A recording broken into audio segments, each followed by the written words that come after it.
When watching a movie, we don't often consider how much we are educating ourselves about the world of the film.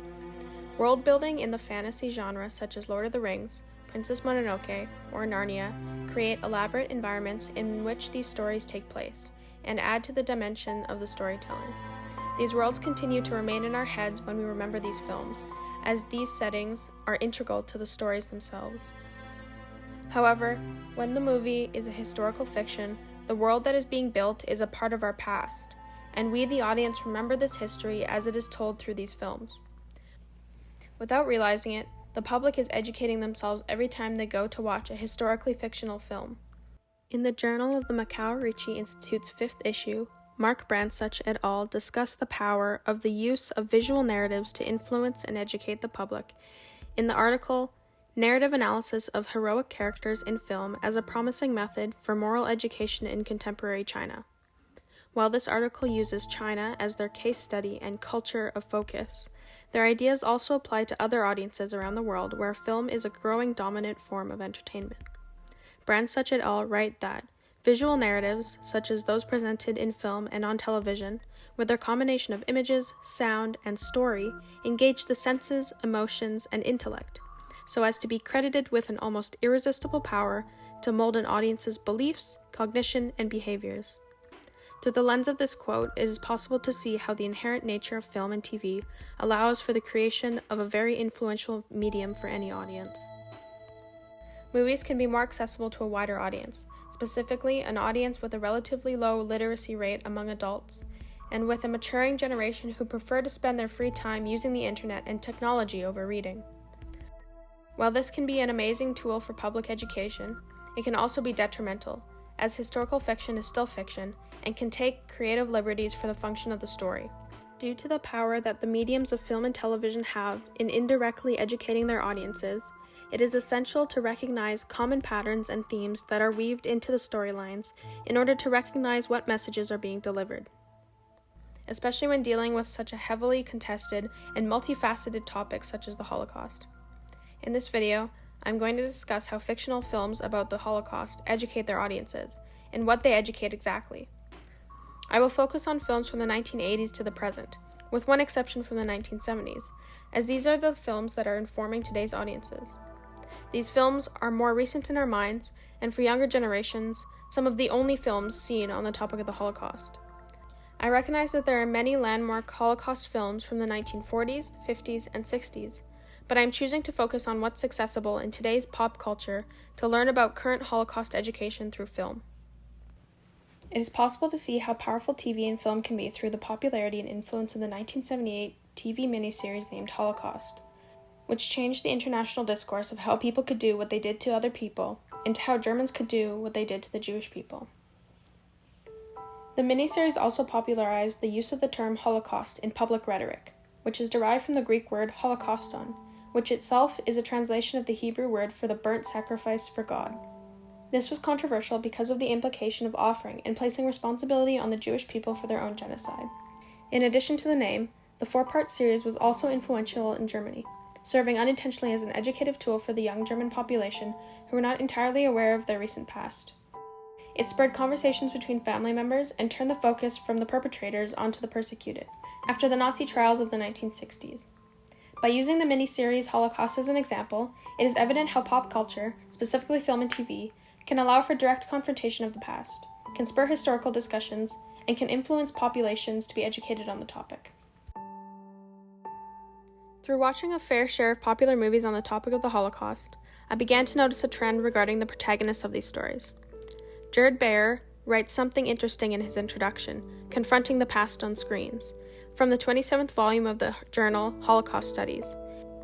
He writes that by creating narratives that contemporary viewers can relate to, they frequently try to build empathy and thus contribute significantly to making of the Holocaust an ethical legacy that remains significant and relevant. Bayer's quote explains a major division in fictional Holocaust films between Western culture and Eastern culture, differences in protagonists, the main characters of the film, and the narratives in which they participate. When I speak of Western culture, I am focusing on the western half of the Allied forces, the United States of America and Britain. Grouping these two countries together allows me to focus on a large subset of movies in Western culture which participate in what I am calling the heroic narrative. The heroic narrative speaks to the Western culture which followed World War II, where America and Britain thought of themselves as the saviors of the world and saviors of the Eastern European victims of the Nazi Party. Due to a significant lack of their own populations experiencing life in the labor, concentration, and death camps, their personal suffering was particularly in the war itself, and their participation in the Holocaust was self-perceived as the liberators of the camps and protectors of the victims. In the Western movies, the protagonists are more likely to be heroes, helping the victims in what ways they can. Oskar Schindler, Aldo Raine in The Bastards, and Antonina are all heroes whose roles are to perform resistance acts in their own personal ways, either through protecting Jewish victims from persecution or through stopping the persecutors of the Holocaust, the Nazis. In Sophie's Choice in X-Men, the mention of the Holocaust and the camps serve as background information on the characters and are not their main storylines of the film. In these films, the characters' experiences as victims of the Holocaust justify their weaknesses in their storylines, such as Sophie's decision to stay with Nathan, or Magneto's decision to attack those who persecute the others in society. This only leaves the pianist and the boy in the striped pajamas as martyr narratives, one of which is French, Polish, British, and German, and the other which is British, based on a book written by an Irish novelist. From the films that I watch, which were selected due to their popularity among Western audiences, and are therefore good markers of what is being taught to these audiences, I have found that the majority of Western movies that portray the main characters as victims are European movies. Diving even deeper into this analysis, the main character in The Boy in the Striped Pajamas is, major spoiler alert, only a victim due to his naivety, not a persecuted victim of the Nazi regime. In fact, his parents are Nazis, allowing for this narrative to bestow revenge on the persecutors and antagonists in the film. This leaves the only Western movie that I have watched in which the main character as a victim is the pianist. The film is titled as co-produced by France, Germany, Poland, and the United Kingdom, and the director, Roman Polanski, is a French-Polish man whose family was persecuted during the Holocaust, imprisoned in the Krakow ghetto. Before going further, I want to acknowledge that Polanski is exiled from the United States, living in France, for his sexual involvement with a minor, and that there have been other accusations against him as well. Ideally, I would leave this film out of the analysis, but unfortunately his film The Pianist has become a popular film about the Holocaust, and has contributed to the public education on the topic of the Holocaust. I feel as though this analysis would not be complete without the addition of this film. It is possible to see how, through co-production, that this film is half Western and half Eastern European, which may be the influence for why the protagonist is a victim of the Holocaust rather than a hero. The current audience of the American Western films are mostly those who have not participated in the Holocaust, do not remember the Holocaust, or whose grandparents were on the Allies' side during World War II. There is less of a personal or familial attachment to the Holocaust, and more of an attachment to being heroes of the Second World War. And why is that? Because America viewed itself as World War II's heroes, valiantly fighting for freedom of others, fighting for democracy on the world stage. This has been the justification for many preceding and proceeding wars of American colonialism. However, that is an argument for another video. There were many movies on my list that I did not end up watching or including in this project because they focused entirely or mostly on being soldiers in the war, rather than touching on the topic of the camps or the Holocaust. If they did mention it, it was more of a motivation for the war or for being heroic. Inglourious Basterds fits into this category of using the Holocaust as motivation, but it has become so popular in the category of films about the Holocaust, I included it as representative of many other American films in the genre. The narratives of these movies follow the national narratives of the West, heroically and vengefully fighting against the evil German Nazis and liberating the Eastern European Jews from the camps. From the Eastern European movies that I watched, the narrative aligns more with the Eastern European national narratives of victimhood and martyrdom. When speaking about Eastern culture, I am looking at Eastern Europe because of the persecution of these people during the Holocaust. These people were systematically targeted by the Nazi Party, both death of the people and elimination of their cultures, and their suffering has impacted the preceding generations of Eastern Europeans.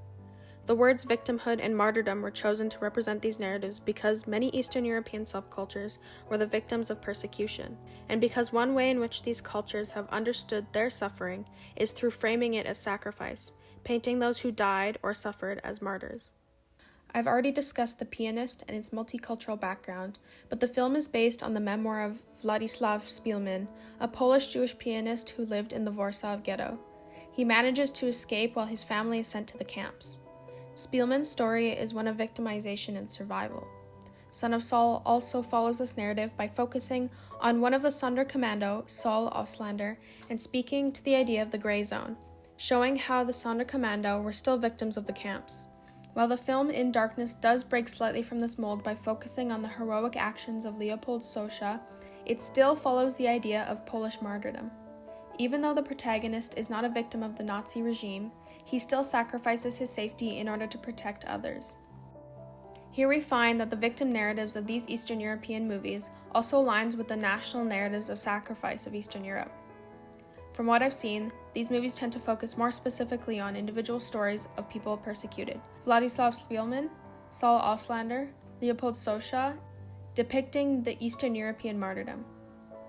It makes sense to focus on those persecuted as the main characters, not only because it aligns with the national narratives, but also because the audience of these movies either still remembers the Holocaust or have grandparents that lived through this persecution and have told them stories of the past. These stories land closer to home for this audience and will allow them to relate more to the martyrdom narrative than the heroic narrative of the West. In these movies, we examine the personal stories of the persecuted, rather than the battle against the persecutors. I'm sure many of you have heard of the saying, the exception that proves the rule. A large amount of these stories tend to focus on the exceptions in history rather than fall neatly into the rules. This is because the public find the different, distinct, offbeat stories more interesting than the typical ones. We enjoy hearing about the outlier, the person who will go above and beyond, whose life is more interesting because of their lack of conformity or normality.